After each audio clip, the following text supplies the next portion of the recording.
घोंसले में एक छोटा सा नन्हा सा चिड़िया का बच्चा बैठा हुआ था, क्योंकि चिड़िया का अंडा फूट चुका था।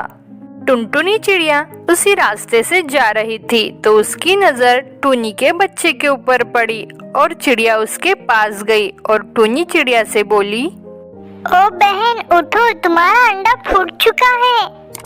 टूनी चिड़िया यह बात सुनते ही फटाक से उड़ गई। देखी तो उसका अंडा फूट चुका था और उसका बच्चा रो रहा था। टूनी उससे कही कि अरे बेटा चुप हो जाओ, अच्छे बच्चे रोते नहीं। चिड़िया उसको मनाने की काफी कोशिश की। एक माँ का प्यार देखकर टुनटुनी थोड़ी उत्साहित हुई और बोली, अरे टूनी बहन, तुम्हारे पास तो एक अच्छा सा घर भी नहीं है रहने के लिए। चलो मैं तुम्हारी मदद करती हूँ, हम दोनों मिलकर एक अच्छा सा घर बनाएंगे। टूनी चिड़िया यह बात सुनकर काफी खुश हुई। ठीक है बहन, हम दोनों मिलकर एक अच्छा सा घर बना लेते हैं। इन दोनों की सारी बात बंटी कबूतर अच्छे से सुन रहा था। फिर बंटी उनके पास आया और बोला, अरे बहन, तुम जाओ अपना घर बना लो, तब तक मैं तुम्हारे बच्चे की देखभाल करता हूँ। फिर टूनी चिड़िया और टुनटुनी चिड़िया दोनों एक साथ घने जंगल के तरफ चले गए। ये दोनों चिड़ियाएं एक साथ जा रही थी। तभी टूनी चिड़िया को काफी सारी मिट्टी दिखाई दी। फिर ये दोनों उस मिट्टी के पास गए। तभी टूनी चिड़िया टुनटुनी से कहती है कि बहन क्यों नहीं हम इसी मिट्टी से एक अच्छा सा घर बना ले, बहुत अच्छी मिट्टी दिख रही है। टुनटुनी चिड़िया बहुत खुश हुई और कही, हाँ बहन, चलो हम इसी मिट्टी से एक अच्छा सा घर बना लेते हैं। फिर ये दोनों चिड़ियाएं टोकरी से मिट्टी लेकर जा रहे थे। तभी कुछ पक्षी इनको मिट्टी ले जाते देख हंस रहे थे, लेकिन इनको उससे कोई फर्क नहीं पड़ा। काफी मेहनत करने के बाद धीरे धीरे उस मिट्टी को दूसरी जगह ले गई। इधर शाम हो गई। तभी ये दोनों चिड़ियाएं अपने अपने घर चली गई। अगले दिन जब सुबह हुई तो टूनी अपने घोंसले में सोई हुई थी। तभी बंटी कबूतर उसके पास गया और बोला कि और टूनी बहन उठो और जाओ, अपना घर नहीं बनाओगी क्या? सुबह हो गई है।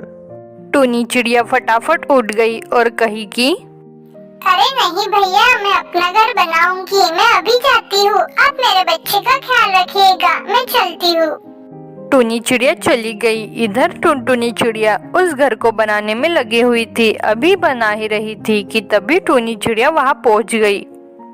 अरे टूनी बहन, अब तक कहाँ थी आप जो अब आई? मैं कब से इंतजार की, मैंने आधा घर तो बना डाली हूँ। चिड़िया कुछ नहीं बोली और फिर से दोनों मिलकर उस घर को बनाने लगी। काफी समय बाद मिट्टी का घर बनकर रेडी हो गया। तभी टुनटुनी चिड़िया कहती है कि देखो बहन, हमारा घर कितना सुंदर दिख रहा है।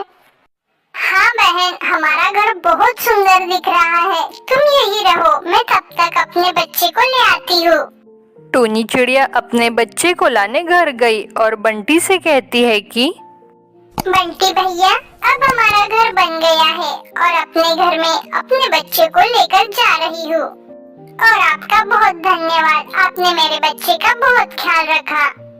इसमें धन्यवाद की क्या बात है बहन, ले जाओ तुम अपने बच्चे को और इसका बहुत अच्छे से ख्याल रखना।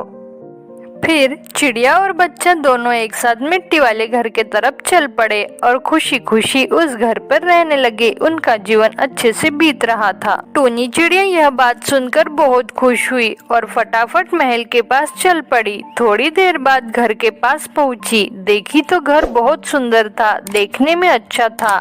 चिड़िया को घर बहुत पसंद आया। उसके अंदर गई और देखी तो घर चकाचक था।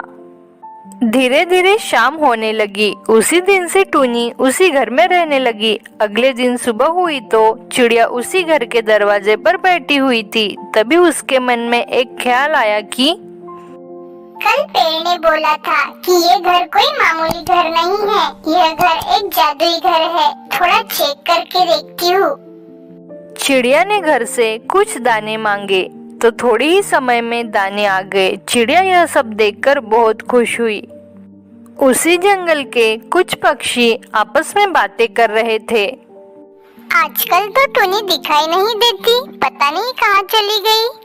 हाँ बंटी भैया, पता नहीं टूनी कहाँ चली गई, वो आजकल दिखाई ही नहीं देती। यह सब पक्षी आपस में बातें कर रहे थे। इधर टूनी चिड़िया का जीवन धीरे धीरे कटता गया। तो बच्चों कैसे हो?